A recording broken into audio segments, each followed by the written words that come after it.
back to my channel. Today my topic is past perfect continuous tense. It is a combination of both past perfect tense and past continuous tense. जिन वाक्यों के अंत में रहा था, रही थी, रहे थे आदि शब्द आते हैं वो पास्ट परफेक्ट कॉन्टिन्यूस टेंस के अंदर आते हैं, लेकिन ये थोड़ा सा डिफरेंट है पास्ट कॉन्टिन्यूस टेंस से, क्योंकि यहाँ रहा था की साउंड आ रही है, रही थी की साउंड आ रही है, रहे थे की साउंड आ रही है, जो कि पास्ट कॉन्टिन्यूस टेंस में भी आती है। लेकिन पास्ट परफेक्ट कॉन्टिन्यूस टेंस में क्या होता है कि इसमें समय दिया होता है, हमें पीरियड ऑफ टाइम होता है या पॉइंट ऑफ टाइम होता है, टाइम दिया होता है, इसलिए ये थोड़ा सा हमें पास्ट कॉन्टिन्यूस टेंस से डिफरेंट है। और इसमें पास्ट परफेक्ट टेंस इसलिए बोलते हैं इसको क्योंकि इसमें हैड बीन यूज होता है, हैड यूज होता है, जो कि हम पास्ट परफेक्ट टेंस में यूज करते हैं। फॉर्मूला देख लेते हैं। Subject plus had been plus verb की फर्स्ट फॉर्म के साथ ING plus object plus since, for और टाइम। अब कहाँ सिंस लगना है, कहाँ फॉर लगना है, ये मैंने आपको पहले लास्ट वीडियोस में बताया है, जो कि मेरी प्रेजेंट परफेक्ट कॉन्टिन्यूस टेंस में भी बताया था मैंने, उसमें भी सिंस और फॉर लगा था। ये भी थोड़ा बहुत उससे सिमिलर ही है, बस थोड़ा सा डिफरेंस है कि वहाँ हैज़ हैव बीन लगता है और यहाँ पे हैड बीन लगता है। सिंस और फॉर कहाँ लगता है अभी आपको आगे, अगर आपने मेरी पूरी वीडियो देखी तो आपको पूरा ये समझ में आ जाएगा। फर्स्ट एग्जाम्पल है, वह सुबह से पढ़ रहा था। यहाँ पे टाइम मेंशन है कि सुबह। अगर हम पास्ट कॉन्टिन्यूस टेंस की बात करें तो हम क्या बोलते हैं, वह पढ़ रहा था, उसमें टाइम मेंशन नहीं दिया होता है। इसमें क्योंकि टाइम मेंशन किया हुआ है तो इसीलिए इसको पास्ट परफेक्ट कॉन्टिन्यूस टेंस बोलते हैं। वह की इंग्लिश होगी ही, हैड बीन, पढ़ना स्टडी भी लिख सकते हो आप, रीडिंग भी, रीड भी लिख सकते हो। रीड लिखा है और रीड के साथ आईएनजी आया तो रीडिंग, सिंस मॉर्निंग।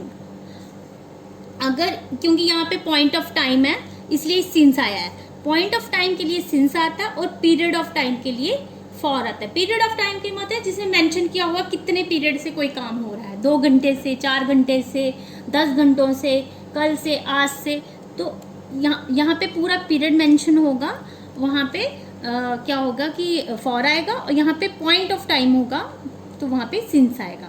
क्योंकि यहाँ पे पीरियड नहीं दिखाया, सिर्फ सुबह लिखा हुआ है कि सुबह से वो पढ़ रहा था, तो यहाँ पे इसलिए इसका क्या आ गया, सिंस मॉर्निंग। नेक्स्ट एग्जाम्पल देख लेते हैं, वह 2 घंटे से पढ़ रहा था। अब यहाँ पे पीरियड आ गया है, 2 घंटे लिखा हुआ है, तो इसलिए मैंने सेम सेंटेंस लिया है कि आपको थोड़ा सा डिफरेंस पता लग जाए। कि फिर से वही लिखेंगे, he had been reading for 2 hours। Next example है, हम 2 घंटे से कपड़े धो रहे थे। We had been, हम हो गया we had been washing the clothes for 2 hours।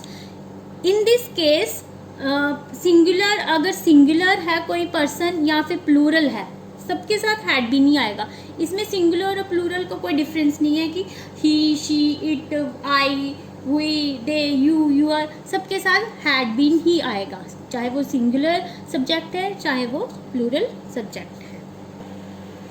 जैसे कि मैंने बताया कि पॉइंट ऑफ टाइम होगा तो सिंस आएगा, पीरियड ऑफ टाइम होगा तो फॉर आएगा। 2 घंटे, 4 घंटे पीरियड हो गया कि पूरा उसमें टाइम मेंशन होता है कि कितनी देर से कौन सा काम हो गया। Okay, interrogative sentences. अब पास्ट परफेक्ट कॉन्टिन्यूस टेंस में इंटेरोगेटिव सेंटेंस कैसे लिखते हैं, क्वेश्चंस कैसे पुट करते हैं, ये तो मैंने आपको लास्ट 3-4 वीडियोस में भी बताया कि इंटेरोगेटिव सेंटेंस जो होते हैं 2 टाइप्स के होते हैं। एक होते हैं जो हेल्पिंग वर्ब से शुरू होते हैं, दूसरे होते हैं जिसमें क्वेश्चन वर्ड जो कि सेंटेंस के बीच में आता है। तो मैं दोनों तरह से बताती हूँ आपको। पहला फॉर्मूला है, अगर हेल्पिंग वर्ब से कोई क्वेश्चन पुट कर रहे हैं तो उसका फॉर्मूला होगा हैड प्लस सब्जेक्ट।